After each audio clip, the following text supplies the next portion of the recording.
समाजवादी पार्टी जिंदाबाद, अखिलेश यादव जिंदाबाद।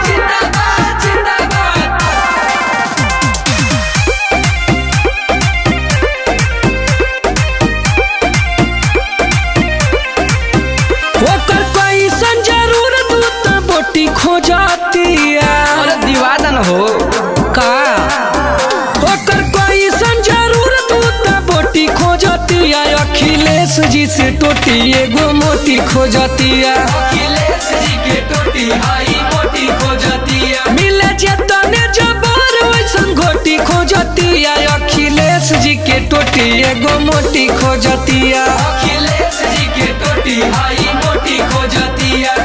लहरा जैबू हो लहरा जैबू।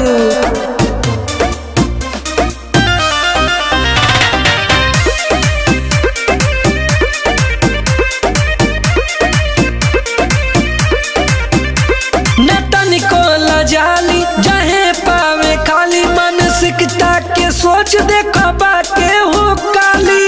इतना नीचे गिर जाते हो लोग, नाम लेके आवल चाहता रे समय पता लागी अब उत्तर प्रदेश में।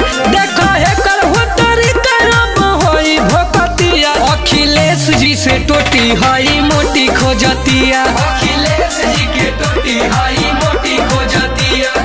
खोजत रहा खाए के ना मिली।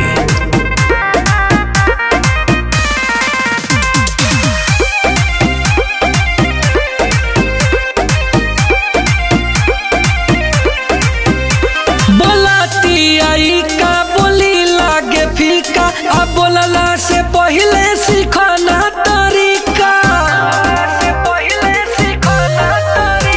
जे बोली हो भैया अखिलेश के रेलल जाई उत्तर प्रदेश में। रोटी बनल बनावल त घोटल चाहतिया। अखिलेश जी से टोटी एगो मोटी खोजतिया, अखिलेश जी के टोटी हाई मोटी खोजतिया।